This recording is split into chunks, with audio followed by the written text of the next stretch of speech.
Hello everyone, welcome to my blog. আমি নিপা। আশা করছি তোমরা সকলেই খুব ভালো আছো, সুস্থ আছো, আর আমিও খুব ভালো আছি। তো গাইস, অনেকদিন আমার চ্যানেলে ভিডিও আসছিল না, কারণ আমার ভাই অসুস্থ। তোমরা হয়তো জানো না, কিন্তু বলবো তোমাদের সকলের সঙ্গে, সেটা শেয়ার করব। আর ভাই অসুস্থ ছিল, ওই জন্য আমি হসপিটালে একটু দৌড়াদৌড়ি করতে হচ্ছিলো। তো ওই জন্য আমি আমার চ্যানেলে ভিডিও আসেনি এতদিন ধরে। তাই ভাবলাম যে এখন থেকে প্রতিদিন যেগুলো করব সেগুলোই তোমাদের সকলের সঙ্গে শেয়ার করব। আর এখন তো কোথাও তেমন যাওয়া হয় না, তো বাড়িতেই যা যা হবে সেগুলো তো তোমাদের সকলের সঙ্গে শেয়ার করতে চলেছি আমি। আশা করছি ভিডিওটা তোমাদের সকলের খুব ভালো লাগবে। তো ভিডিওর লাস্ট অব্দি দেখো আর সঙ্গে থেকো। তো এখন বাজে সকাল 7:30। আমরা ঘুম থেকে উঠে ফ্রেশ হয়ে চা নিয়ে বসে গেছি, চা খাচ্ছি এখন। আর আমার স্টুডেন্টরা পড়তে এসছে, ওদের পড়াচ্ছি। আর চলো চাটা খেয়ে নেওয়া যাক, তারপর তোমাদের সঙ্গে আবার আসছি কথা বলতে। আমি পড়াতে বসেছি, এই যে আমার স্টুডেন্ট। টাকা একটু হাই করে দে। হ্যাঁ, এই যে আবি, হাই করে দে। টাকা একটু ভালো করে দিয়ে। ও কি সুন্দর লাগছে আবিকে দেখতে। তো গাইস, আমি ওদের পড়াচ্ছিলাম, একটা কিছু আমার চোখে পড়লো, যেটা কিনা খুবই একটা খারাপ ব্যাপার। সেটা হলো কি, দেখো বইটা, এই যে ওরা তখন ছোট না, ওরা এখন কি শিখবে তাহলে বইটা দেখে। এই যে এখানে ফুলের ছবি দেওয়া। ফুল বলতে আমরা জানি এই যে এইগুলোকে ফুল বলে, কিন্তু এখানে ফুলের ছবি আর ফুলের নাম। অ্যাপেল, পাইনঅ্যাপেল, ম্যাঙ্গো, গ্রেপস, এগুলো নাকি আমাদের ফুলের নাম। তো ওরা এগুলো দেখে কি শিখবে? এটা আমাদের পশ্চিমবঙ্গ সরকারেরই বই, ও প্রাইমারি স্কুলে পড়ে। তো এইটা আমি দেখলাম ওদের বইতে, এই জাস্ট এইমাত্রই দেখলাম পড়াতে পড়াতে। সবাই একটু কমেন্টে জানিও এগুলো মানে ঠিক নাকি ভুল।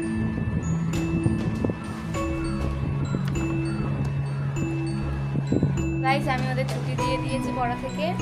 এখন ভাইয়ের জন্য ডিম সেদ্ধ বসিয়েছি। ভাই আমাদের বাড়ি ঘুরতে এসেছে আজকে, তো ওই ভাইয়ের জন্য ডিম সেদ্ধ বসিয়েছি। আর মিস্ত্রিরা কাজ করছে বাড়িতে, আমাদের নতুন ঘর হচ্ছে, তো ওই জন্য ওনাদের জন্য চা বসিয়েছি। তো চলো দেখে নাও একবার।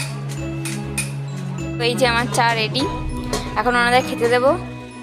আর এই যে ভাইয়ের জন্য ডিম সেদ্ধ হচ্ছে। আমাদের রান্নাঘরটা ভেঙে দিয়েছে, তাই এখন এই যে ওই ঘরের মধ্যেই, আমরা যেখানে ঘুমাই ওই ঘরেই আমাদের এই রান্নার সমস্ত ইয়ে হচ্ছে। হ্যাঁ দাও, চাটা নিয়ে যাও। মাছ চাটা, এই যে মা, এটা খেয়ে নাও।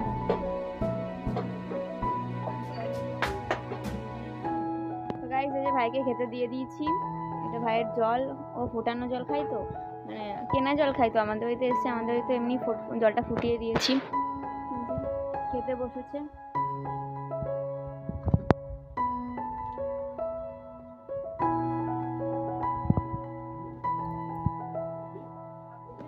তাতে খেয়ে নে। আমি স্নান করে চলে এসেছি এখন। আর স্নান করে এসে আমার পুজোটাও অনেকটা দেওয়া হয়ে গেছে। আজকে বৃহস্পতিবার ছিল, তো ওই জন্য আজকে ঘরটা বসাতে হলো আমার। এই জন্য এখানে কপালে সিঁদুরে টিপ পড়েছি। আর পুজো সামান্য একটুখানি বাকি আছে, আরতিটা করবো, আমার হয়ে যাবে পুজো দেওয়া। তো চলো তোমাদের সেটা একবার দেখিয়ে নিই। এরপর রান্না করবো, পুজোটা দেওয়া হয়ে গেলে রান্না করতে যাবো, সেটাও তোমাদের সঙ্গে শেয়ার করবো, কী কী রান্না করবো, কীভাবে করবো। তো চলো ভিডিওটা পুজো দেওয়াটা তোমরা একটু দেখে নাও, আর ভিডিওটা লাস্ট অবধি দেখো।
গাইস, এখন পনির রান্না হবে। এই যে এখানে ভাতটা হচ্ছে। ভাত সকালে করেছিল মা, অল্প কটা কম পড়েছে, শুধু মানে ভাইয়ের জন্য শুধু কটা ভাত করছি। আর এই যে এখন পনির রান্না করব, তার জন্য এই যে আমি লঙ্কা বেটে নিয়েছি। ভাই আদা খাই না, তো আদা দেবো না আমরা। লঙ্কা বেটে নিয়েছি আর দেবো জিরের গুঁড়ো 1.5 চামচ,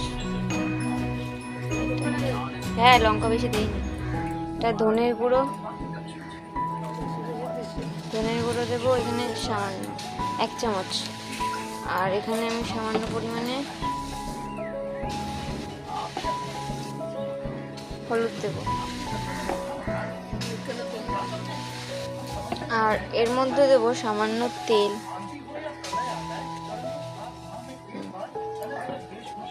তো এটা আমি ভালো করে গুলিয়ে নেব। গুলিয়ে নেওয়ার পরে যখন মশলাটা কষাবো তখন দিয়ে দেবো। আমরা নিরামিষ পনিরই রান্না করি। আমরা মানে পনিরে পেঁয়াজ রসুন খাই না, ভালো লাগে না খেতে সেটা আমার কাছে। চলো এখন রান্নাটা বসানো যাক। এই যে কড়াইটা এখনো গরম হয়নি। তো কড়াইটা গরম হয়ে গেছে, এখন এর মধ্যে তেল দিয়ে দেবো।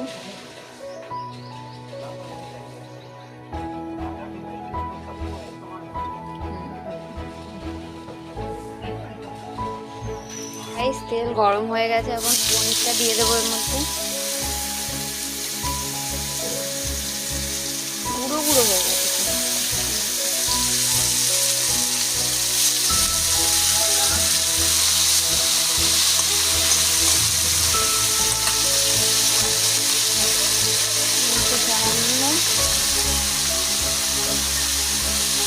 লবণ দিয়ে দেবো, সামান্য পরিমাণে হলুদ।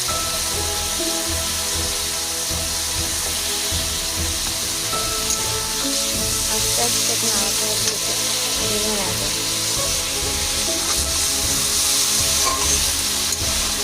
গাইস আমার পনির ভাজা হয়ে গেছে, এখন এটা তুলবো। তুলে এটা জলে দিয়ে দেবো, কারণ মা বলে জলে দিয়ে দিলে নাকি পনিরটা খুব ভালো ফোলে আর খুব নরম হয়। এটা ধরেই আমি আবার ঝোলের মধ্যে দিয়ে দেবো।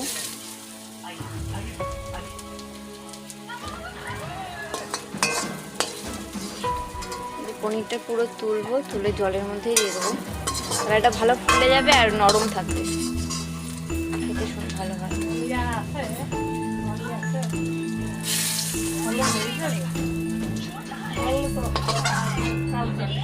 পনিরটা তুলে নিয়েছি, এখন আলুটা ভেজে নেব। আলুটা সেদ্ধ করে একটু জল ফেলে দিয়েছি, কারণ ভাইয়ের আলু খাওয়া বারণ আছে। ডাক্তার বলেছে যদি আলু খায় তাহলে এরকম সেদ্ধ করে তারপরে দিয়ে দেবো সামান্য লবণ। আর ওর মধ্যে সামান্য পরিমাণে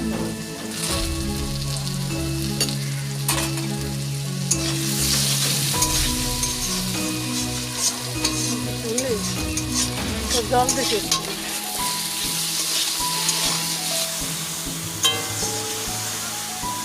মশলাটা হয়ে গেল কষানো।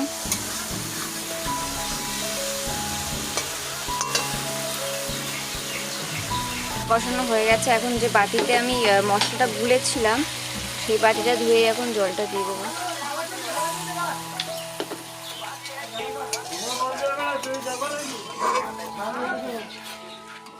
আর এর মধ্যে দিয়ে দেবো যে আলুটা ভেজে রেখেছিলাম সেটা।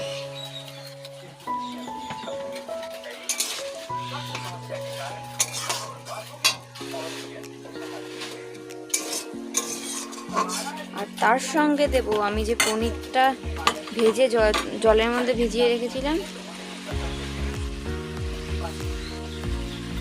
সেই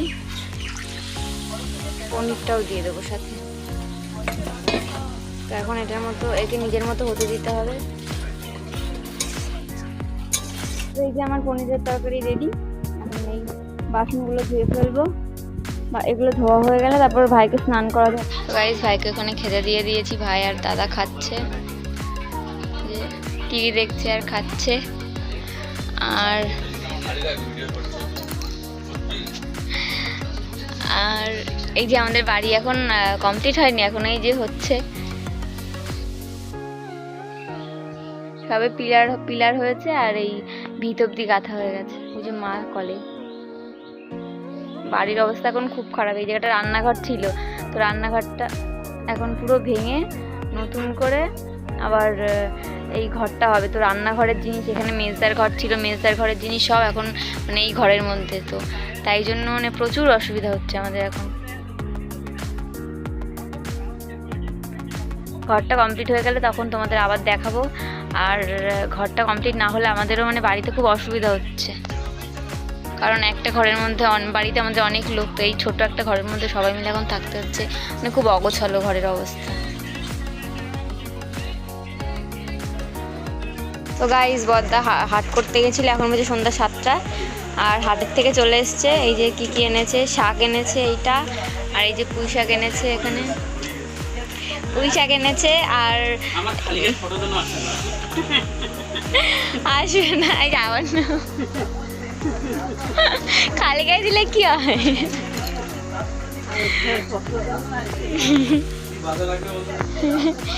কুমড়ো অনেক গোল করে দাদা কুমড়ো এনেছে, দেখো 3টে তালের মতো, 3টে আটিওয়ালা। হ্যাঁ তাই, পুরো তালের মতো মনে হচ্ছে 3টে আটির কুমড়ো। কেমন লাগছে দেখতে? মাছটা বের করো।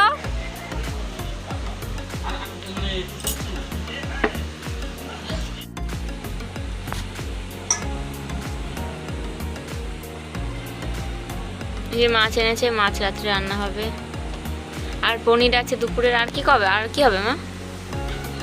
কুমড়ো তরকারি করবা? ফাঁপা তো ভিতরে মনে হচ্ছে এরকম করলে।